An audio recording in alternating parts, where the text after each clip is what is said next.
인간을 제외한 피조물들은 다 본성대로 그렇게 살아갑니다. 먹고 자고 또 종족 번식을 위해서 짝짓기를 하고, 그것이 본성이잖아요. 그들은 그 본성대로만 지금 살아가고 있습니다. 오늘날 육식동물은 생존을 위해서 사냥을 하고, 새들은 또 자고 새끼를 또 낳고 키우기 위해서 둥지를 짓고, 또 종족 번식을 위해서 또 짝짓기를 합니다. 창조 이래 그 모든 생물들은 먹고 자고 짝짓기만 했어요. 그것이 그들의 본성이기 때문에 그렇습니다. 그러나 하나님의 형상으로 지음받은 우리 인간들은 그렇지 않잖아요. 하나님은 인간을 동물과 같은 본성대로만 살 수 있는 존재로 창조하지 않으셨기 때문에 그렇습니다. 하나님은요, 인간이 여러 가지 활동을 하고 생각을 하면서 또 발전을 시키면서 행복을 추구하는 삶을 살도록 그렇게 창조를 하셨던 거죠. 창세기 2장을 통해서 우리가 이미 살펴봤듯이 하나님의 인간의 행복을 위해서 창조 때에 인간에게 한 가지 명령과 한 가지 제도를 주셨잖아요. 그 안에 있으면 너희들은 행복하게 살 수 있어. 한 가지는 금지 명령이었습니다. 선악을 알게 하는 나무의 열매는 먹지 말라라는 것이었고, 또 경고도 하셨죠. 그것을 먹는 날에 너희가 반드시 죽는다. 다른 한 가지는 결혼 제도였습니다. 하나님은 남자와 여자의 그 결혼을 통하여서 한 몸을 이룰 수 있도록 그렇게 하셨고, 결혼을 통해서 보다 완전한 사람이 되게 하셨고, 고독의 문제를 해결할 수 있게 하셨고, 함께 기뻐하고 즐거워하고 행복한 그런 삶들을 살게 하셨습니다. 하나님은 한 몸이 된 남자와 여자를 에덴 동산이라는 특별한 장소로 이끌어 가셔서 하나님과 교제하면서 행복한 삶들을 살 수 있도록 그렇게 하셨던 거죠. 그러던 어느 날 이 에덴 동산에서 행복한 삶을 살아가던 이 남자와 여자에게 이제 큰 불행이 찾아오게 돼요. 이 불행은 에덴 동산에 있던 남자와 여자에게만 해당되는 그런 불행이 아니었습니다. 모든 인류에게 영향을 미쳤던 그런 불행이었던 거죠. 지난번에 살펴보았듯이 하나님은 아담과 행위 언약을 맺었는데, 이 행위 언약은 인류를 대표하는 대표성을 가진 언약이었기 때문에 그렇습니다. 창세기 3장에서 아담이 하나님이 명하신 이 금지 명령을 지키지 못하게 된 것은 뱀이 등장하면서부터 그렇게 되었던 거죠. 뱀은 이 여자에게 접근을 했는데요. 근데 이 여자에게 접근한 이 뱀은 평범한 뱀이 아니었습니다. 여자에게 접근한 뱀은 근데 여자에게 접근하기 전에 뱀과는 다른 뱀이었어요. 하나님은 뱀을 포함하여서 모든 짐승과 하늘의 새와 땅에 기는 모든 생물들을 각기 다른 특성과 각기 다른 속성을 가진 존재로 그렇게 다 지으셨습니다. 인간도 마찬가지죠. 인간의 특별한 속성은 무엇입니까? 하나님의 형상이잖아요. 진화론이 가르치는 것처럼 인간의 지능은요, 서서히 발전하지 않았습니다. 하나님의 형상으로 처음 지음 받을 때부터 인간은 굉장히 똑똑한 그런 지혜를 가지고 있었어요. 하나님이 각종 들짐승과 공중의 새의 이름을 아담이 무엇이라고 부르는지 지켜보기 위해서 그 모든 것들을 아담에게로 이끌어 갔을 때, 아담은요, 모든 짐승과 새 속성을 파악할 수 있을 만큼 똑똑했습니다. 그래서 모든 짐승과 새의 속성을 다 파악하고 그 속성에 맞게 이름을 지어서 불렀던 것이죠. 말하자면 아담은 너는 코가 기니까 코끼리, 너는 목이 기니까 기린, 이런 식으로 속성을 다 파악하고 이름을 지었습니다.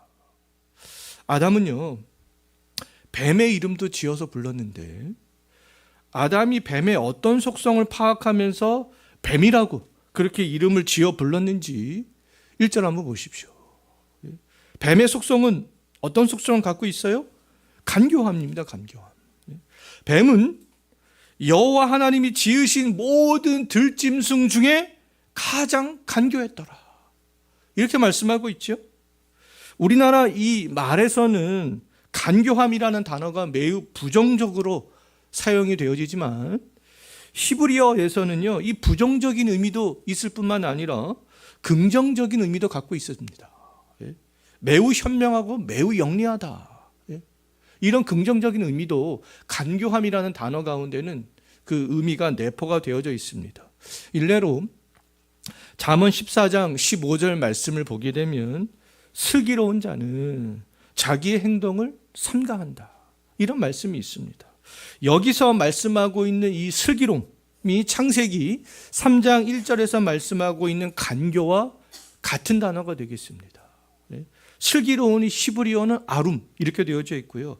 간교함 이것도 아룸 이렇게 되어져 있습니다. 다 긍정적인 의미로도 사용을 할 수가 있다라는 것이죠. 하나님이 지으신 들짐승 중에 그렇다면 뱀은 가장 현명하고 영리한 속성을 가진 간교했던 들짐승이었던 거예요. 예수님께서도 제자들을 향하여서 너희는 뱀같이 지혜로울 것을 말씀하신 적이 있으시잖아요. 그것도 뱀의 가장 간교함에 특징이 있었기 때문에 예수님께서 그렇게 말씀하셨던 것이 아닌가, 우리가 좀 생각을 해볼 수 있겠습니다. 인간의 타락 이후 성경에서 뱀은 가증하고 부정적인 이미지로 사용되고 있지만 원래 뱀이 가진 속성은 간교함이라는 겁니다. 인간의 타락 이전에는 뱀이 부정적인 들짐승이 아니었다라는 것이죠. 왜냐하면 하나님이 모든 창조 활동을 마치셨을 때 하나님께서 창조한 그 피조물들을 바라보시면서 어떤 말씀을 하셨습니까? 심히 좋다 이렇게 말씀하셨잖아요. 그 하나님께서는 간교했던 뱀을 보면서도 심히 좋아하셨기 때문에 그렇습니다. 이 뱀이 간교한 들짐승으로 살아가던 어느 날 인간의 행복이 깨어지는 사건이 그 뱀을 통하여서 이제 발생이 되어지게 돼요. 뱀이 여자를 찾아왔을 때, 뱀이 여자를 찾아오기 전까지는 그냥 평범한 뱀이었어요. 근데 이제 뱀이 여자를 찾아갑니다. 뱀이 여자를 찾아가서 어떤 말을 하는지 다시 1절 한번 보십시오. 어떻게 말합니까? 하나님이 참으로 너희에게 동산 모든 나무의 열매를 먹지 말라 하시더냐, 이렇게 물어보죠. 자, 여기서 뱀이 지금 여자와 대화를 하고 있잖아요. 뱀이 여자와 대화가 가능했던 것은 여자를 찾아왔던 뱀은 그냥 평범한 뱀이 아니었기 때문에 그렇습니다. 뱀과 오늘날의 그 마귀 사탄을 동일시해서는 안 되지만 여자에게 찾아가서 말을 건넨 뱀은 근데 평범한 뱀이 아니었어요. 이 뱀의 배후에 사탄이 있었기 때문에 그렇습니다. 요한계시록 12장 9절 말씀을 보게 되면 분명히 말씀하고 있어요. 옛뱀의 정체에 대해서. 그래서 사탄이다, 마귀다, 이렇게 분명히 말씀하고 있습니다. 그렇다면 이 마귀는 여자에게 찾아가기 위해서 아주 지혜롭고 영리했던 뱀을 이용했던 거죠. 성경에는 동물이 말을 하는 것이 두 번이 나와요. 첫 번째는 오늘 본문에서 뱀이 사람과 대화를 합니다. 말을 하죠. 두 번째는 민수기 22장에서 발람이 타고 가던 나귀가 말을 하는 것을 볼 수 있습니다. 뱀의 배후에는 사탄이 있었지만 나귀의 배후에는 여호와 하나님이 계셨던 거죠. 여호와 하나님이 나귀의 입을 여셨다 이렇게 말씀하고 있습니다. 하나님께서 나귀의 입을 여셨기 때문에 발람이 타고 가던 나귀가 막 사람과 대화를 하기 시작합니다. 그럼 마귀도 뱀의 입을 열어서 뱀이 말할 수 있도록 그렇게 했던 거죠.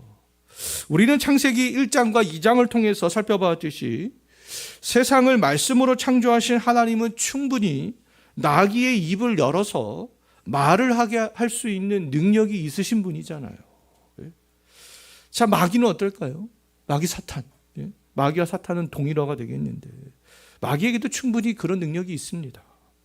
마귀는 하나님 앞에서 범죄한 천사요, 자기의 지위를 지키지 않고 자기 처소를 떠나버린 타락한 천사다, 이렇게 베드로후서와 유다서에서 그 타락한 천사인 마귀에 대해서 이야기를 하고 있습니다. 타락한 천사인 마귀는 자기의 지위 지키지 않고 하나님께 영광을 돌리는 것을 거부했던 거죠. 타락한 천사인 마귀가 자기 지위, 자기가 있어야 될 그 위치, 그 지위를 지키지 않고 자기 처소를 떠나버린 것은 하나님의 자리를 넘보았던 것이 아니겠습니까? 피조물이 창조주의 그런 자리를 넘보았던 거죠. 하나님의 자리까지 넘볼 정도로 능력을 가진 이 타락한 천사의 마귀가 지금 뱀을 이용하여서 여자에게 접근한 거예요. 불멸하는 영적 존재, 천사. 천사는 영적 존재이기 때문에 죽지 않습니다. 불멸하는 존재예요. 이 불멸하는 영적 존재인 천사는요, 많은 능력을 갖고 있습니다. 하지만 하나님처럼 스스로 존재할 수는 없어요. 천사는 하나님께 지음을 받은 피조물이기 때문에 그렇습니다. 골로새서 1장 16절 말씀을 보게 되면 하나님은 우리의 눈에 보이는 것들만 아니라 보이지 않는 것들, 그 모든 것들도 다 창조하셨다. 보이지 않는 존재가 무엇이 있겠습니까? 바로 영적 존재인 천사들을 말씀을 하고 있는 것이죠. 인간은 결혼을 통해서 생육하고 번성하지만 천사는 그렇지 않습니다. 생육하고 번성하지 않아요. 천사의 이 수는 이미 창조 때에 딱 정해져 있습니다. 하나님은 창조 때에 수많은 천사를 창조하셨어요. 천사는 불멸의 존재이기 때문에 하나님이 창조하신 이후에 천사의 숫자는 줄어들지 않았습니다. 늘어나지도 않았어요. 창조에 하나님의 천사를 만든 그 숫자 그대로 지금도 존재하고 있는 것이죠. 그 중에 하나님께서 선한 천사들을 창조하셨는데 그 중에 일부가 타락한 천사가 되었던 거예요. 하나님이 수많은 천사들을 창조한 목적은 인간을 창조한 목적과 동일합니다. 천사에게 영광 받으시기 위해서. 그렇다면 하나님께서 천사들을 언제 창조하셨겠는가라고 할 때 성경에는 천사가 언제 창조가 되었는지 말씀하고 있지 않지만 개혁주의 안의 신학자들은 하나님의 천지 창조 이후에 이 시간 속에서 창조된 것으로 그렇게 보고 있습니다. 하나님이 천지를 창조하기 전에는 이 세상에 보이는 피조물도 보이지 않는 피조물도 그 어떤 것도 존재하지 않았던 거죠. 오직 삼위 하나님만 존재했습니다. 하나님이 여섯째 날까지 창조 활동을 마치신 이후에 하나님이 지으신 그 모든 것을 보시니 심히 좋았더라 이렇게 말씀하실 때 그때에는 천사들도 당연히 다 포함이 되어져 있었습니다. 자, 천사의 타락은 창조 세계가, 이 피조 세계가 창조된 이후에 아담이 타락하기 전 어느 시점에서 일어나게 되었던 것이죠. 시간 속에서 타락한 이 천사의 마귀가 뱀을 이용하여서 이제는 여자에게 찾아왔던 거예요. 마귀는 하나님께 이렇게 반역했지만 피조될 때 가졌던 능력은 잃어버리지 않았습니다. 마귀는 유다서 9절 말씀을 보게 되면 그 마귀의 능력이 어느 정도인가 그것에 대해서 말씀하고 있는데 이 마귀는 천사들 중에 우두머리였던 이 천사장 미가엘과 모세의 시체를 놓고서 겨룰 수 있을 정도의 그런 능력을 가지고 있는 것을 볼 수 있어요. 또 고린도후서 12장 7절과 누가복음 11장 21절 말씀을 보게 되면 이 마귀가 가진 능력은요, 인간의 몸에 영향을 줄 수 있을 만큼 강력한 그런 능력을 가지고 있습니다. 대표적인 예가 욥이죠. 사탄은 하나님의 허락하에 욥을 시험했어요. 욥의 몸을 아프게 했고 욥의 재산 다 잃어버리게 했고 가족들의 목숨까지도 빼앗아 갔습니다. 이 사탄의 그 능력이 얼마나 막강한지 잘 알 수 있잖아요. 이 사탄의 막강한 능력이 뱀을 말할 수 있도록 그렇게 했던 것이죠. 타락한 천사인 이 마귀가 막강한 능력을 가졌을지라도 하나님의 보좌가 있는 하늘에서만큼은 근데 영향력을 행사할 수 없습니다. 하나님은 악과 함께할 수 없는 분이잖아요. 지금은 하나님의 보좌 주변에는 다 선한 천사들이 하나님의 영광을 찬송하고 있는 거죠.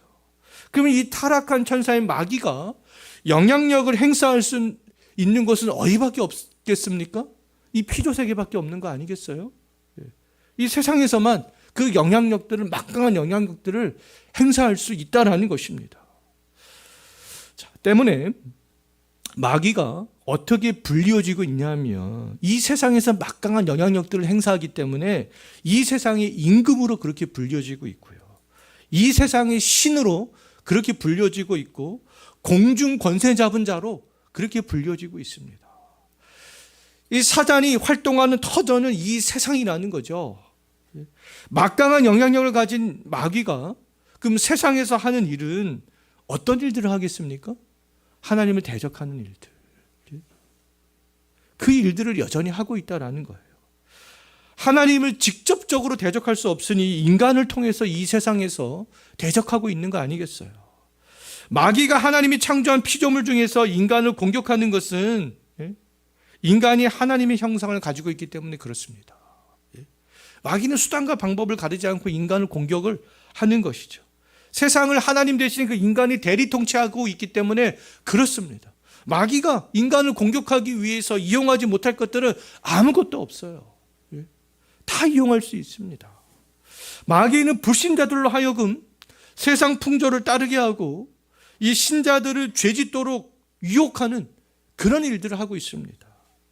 특히 마귀는 이 신자들을 가만히 내버려 두지 않지요. 공격합니다. 하나님을 반역하도록, 죄짓도록. 베드로 사도는 이 마귀의 공격성을 우는 사자같이 두루다니며 삼킬 자를 찾고 있다. 그렇게 비유했죠. 마귀는 그렇다면 모든 수단과 방법을 동원하여서 신자들이 하나님을 대적하도록 공격을 한다라는 것입니다. 자, 이렇게 막강한 능력을 가진 마귀가 그럼 첫 번째 공격 목표로 삼았던 그 사람은 바로 에덴 동산에 있었던 여자였던 거예요. 사탄은 뱀을 이용하여서 이제 자기가 가지고 있는 주특기를 여자에게 발휘하기 시작합니다. 사탄의 주특기가 뭐냐면 예수님께서 요한복음 8장 44절에서 말씀하고 있는데요. 사탄의 주특기는 살인입니다. 그다음에 속이는 거예요. 그다음에 거짓말하는 겁니다. 이것이 사탄의 주특기라는 거예요. 그래서 사람들을 현혹하는 것이죠. 뱀을 이용한 사탄은 거짓과 속임으로, 거짓말로 인류에게서 행복을 빼앗아가기 위해서 이제 여자를 찾아오게 되는 것이죠. 뱀을 이용하여서 여자에게 온 마귀의 천마디 말, 하나님의 말씀을 교묘하게 변형시킨 거짓말이었습니다. 말하자면 사기를 치는 거죠. 사기꾼들이 자기 사기꾼 이렇게 찾아오지 않죠. 온갖 가면이설, 진리를 살짝 변형시킨 말로 사기를 치는 거 아니겠어요? 지금 뱀이 여자에게 하나님의 진리의 말씀을 교묘하게 싹 변형시켜서 이제 거짓말로 싹 다가오고 있는 것을 볼 수 있죠. 하나님께서는 창세기 2장 17절에서 선악을 알게 하는 나무의 열매는 먹지 말라. 분명히 이렇게 딱 강력하게 금지하셨습니다. 그런데 이 하나님의 말씀을 어떻게 변형시켰는지 1절 다시 한번 보십시오. 하나님이 참으로 너희에게 동산 모든 나무의 열매를 먹지 말라고 하시더냐. 강한 금지, 그 단어를 싹 빼버리죠. 하나님의 강력한 금지 명령을 교묘하게 질문으로 바꿔버립니다. 질문으로 이게 바꿈으로 말미암아 여자로 하여금 여자가 그 하나님의 말씀을 생각하게 하죠. 생각합니다. 사탄의 질문을 받고. 하나님의 말씀을 생각하게 하는 것은 좋은 거 아니겠어요? 근데 이게 좋은데, 근데 여자가 생각하게 된 것을 하나님의 말씀을 이 사탄은 의심하도록 했습니다. 생각인데 그 생각이 진리의 말씀으로 다가가는 생각을 하게 한 것이 아니라 의심하게 하는 생각을 하게 했던 거죠. 이것은 오늘날 이단들이 흔히 사용하는 방법 아니겠습니까? 하나님의 말씀을 그들이 가지고 있는데 가지고 오는데 정통 교회에 속한 성도들로 하여금 하나님의 말씀에 의구심을 갖게 만드는 거 아니겠어요? 지금까지 여자는 단 한 번도 하나님의 말씀에 대해서 의심해 본 적이 없었지만 이제 이 뱀의 말을 듣고 의심하게 됩니다. 생각하게 돼요. 하나님이 분명히 동산 나무의 열매를 먹으라고 하셨는데 그런데 왜 선악을 알게 하는 나무의 열매는 먹지 말라고 하셨을까? 사단이 지금 이렇게 하나님께 먹지 말라고 하시더냐 이렇게 질문할 때 여자는 분명히 그런 생각을 했을 거예요. 했다라고는 명확하게 나오지 않지만 분명히 했을 것입니다. 제가 이렇게 말씀을 드릴 수 있는 이유는 이 여자가 이제 뱀에게 대답할 때 그 대답 속에는 사실의 말과 의심의 말이 섞여 있기 때문에 그렇습니다.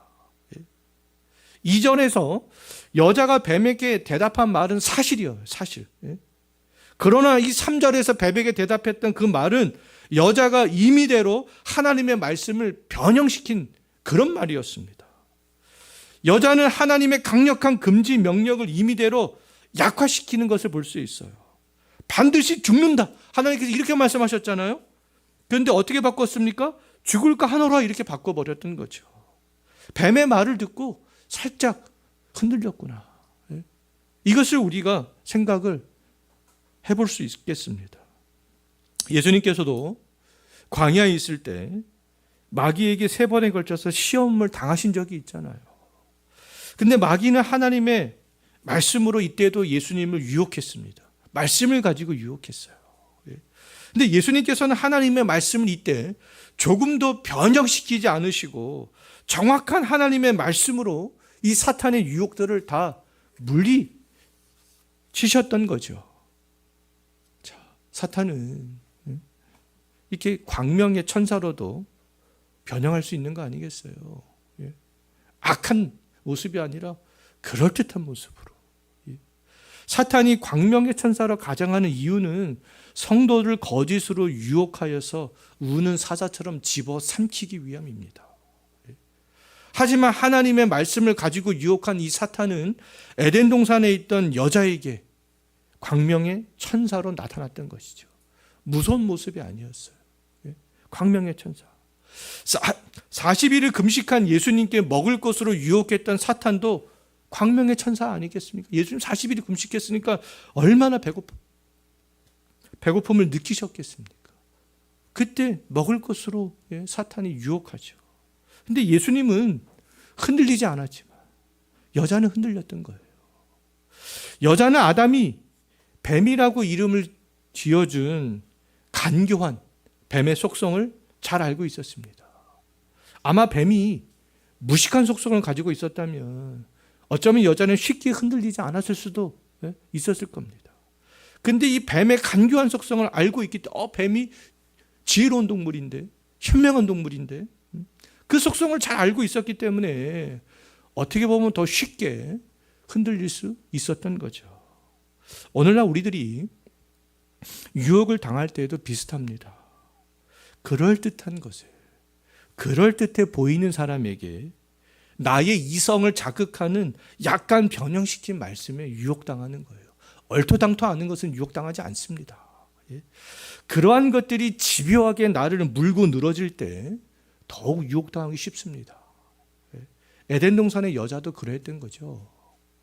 하나님의 말씀을 변형시킨 말에 여자가 흔들리자 흔들리네. 저거 봐. 내가 이렇게 얘기했더니 흔들리는 모습을 보이네. 그래서 이 뱀은요, 그 기회를 놓치지 않습니다. 여자를 더욱더 집요하게 하나님의 말씀을 더욱더 담대하게 변형시키면서 그 여자를 몰아붙이는 것을 볼 수 있어요. 4절과 5절을 보게 되면 뱀은 여자에게 이제는 여자가 흔들리는 모습을 보면서 하나님의 말씀과는 완전히 반대로 그렇게 이야기하고 있는 것을 볼 수 있습니다. 하나님은 반드시 죽는다 이렇게 했는데 이제 뱀은 아까는 하나님께서 죽는다고 하시더냐 이렇게 바꿨었잖아요. 근데 이번엔 어떻게 바꿨습니까? 완전히 반대로 바꿔버리죠. 결코 죽지 않는다. 아주 대범하게 흔들리니까 치고 들어오는 것을 볼 수 있잖아요. 또한 하나님이 말씀하시지 않는 말을 이제 막 덧붙여서 하나님이 말씀하신 것처럼 그렇게 말하고 있는 것을 볼 수 있어요. 뱀은 너희 눈이 밝아져서 하나님과 같이 되어서 선악을 알게 된다. 여자가 흔들리는 듯한 반응을 보이자 이처럼 뱀은 더 과감하게 하나님의 말씀과는 반대의 말을 전하고 하나님이 말씀하시지 않는 말을 막 덧붙여가지고 그 여자를 유혹하고 있는 것을 볼 수 있습니다. 그럼 뱀의 이렇게 유혹의 말을 들은 여자는 어떻게 했습니까? 첫 번째 먼저 흔들린 경험이 있잖아요. 더 강력하게 대범하게 오니까 여자는 아마 이렇게 생각했을 수도 있었을 것 같아요. 아, 뭐라고? 그것을 먹어도 우리가 죽지 않는다고? 예? 뭐라고? 나의 눈이 밝아져서 선악을 아는 일에 하나님과 동등하게 될 수 있다고? 예. 이런 생각을 하면서 아마 이전에 생각하지 못했던 그런 생각들, 이전에 갖지 못했던 그런 감정들, 예? 그런 마음들이 막 올라왔을 수도 있습니다. 아, 그럼 내가 지금까지 알고 있었던 그 하나님의 말씀이 거짓이 아닌가? 예. 이런 생각까지 가지 않았겠어요? 뱀의 말에 흔들린 여자는 이제 그 흔들린 마음으로 선악을 알게 한 나무를 다시 한번 바라봅니다. 그 나무를 다시 한번 탁 흔들린 마음으로 바라봤을 때 그 나무가요, 이제는 다르게 보이는 거죠. 그 여자의 눈에 그 나무가 어떻게 보였는지 6절 한번 보십시오. 마음이 흔들리기 전에는 절대로 먹어서는 안 되는 나무야, 이렇게 바라봤지만 이제는 어떻습니까? 야, 이게 먹음직도 하고 보암직도 하고 지혜롭게 할 만큼 이 탐스럽기도 한 나무처럼 이제 그 여자의 눈에 보이기 시작했던 거예요. 예전에는 정말 이 여자가 경멸했던 나무고 두려움을 주는 나무고 창조주 하나님을 기억하게 하는 그런 나무였지만 이제는 유혹된 다음에는 탐스러운 나무로 창조주 하나님을 잊어버리게 하는 나무가 되어져 버렸던 거죠. 그래서 여자는 그 나무 열매를 따먹고 남편에게도 주자. 그 남편도 아무런 의심 없이 그 나무 열매를 먹게 되는 거 아니겠어요? 이 나무 열매를 먹은 이 사건은 간단한 사건이 아니죠. 천사가 자기의 지위와 처소를 지키지 않으므로 타락한 천사가 되었던 것처럼 이제 인간은 하나님 앞에서 범죄자가 되게 하는 사건이 되었습니다. 하나님과 인간의 관계를 재설정하는 그런 사건이 되었던 것이죠. 인간의 행복을 잃어버리게 되는 그런 사건이 되었던 거예요. 이 작은 유혹이 이처럼 엄청난 결과를 초래하게 되었던 겁니다. 우리들도 이 거짓 말씀, 변형된 말씀에 흔들리는 순간 변형된 그 말씀은요, 걷잡을 수 없이 나를 더 흔들어 놓게 되는 것이죠. 하나님이 정해놓으신 경계를 이제는 아무런 부담 없이 넘어가게 되는 거예요. 그 경계를 넘어가는 순간 우리의 행복한 인생은 살지 못하게 되는 것이 아니겠어요? 결혼관계가 깨어지고 남편과 아내의 관계가 말씀에서 벗어날 때 깨어지고 하나님의 말씀에서 벗어날 때 행복한 삶, 행복한 인생이 깨어지게 되고 이제 그런 일들이 이제 창세기 3장에서 또 4장에서 계속 되어지게 되는 것을 볼 수 있습니다. 공중 권세 잡은 마귀가 원하는 삶들을 살아가게 되는 것이죠. 그래서 마귀의 종이 되는 거 아니겠습니까?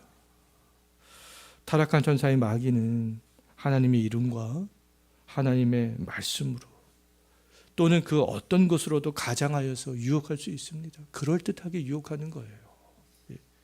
우리들이 흔들리지 않을 수 있는 비결은 예수님처럼 정확한 하나님의 말씀을 기억하는 것이죠. 금지했으면 그 금지 명령을 반드시 기억하는 겁니다. 말씀을 내 상황에 맞게 변형시키지 않는 거예요.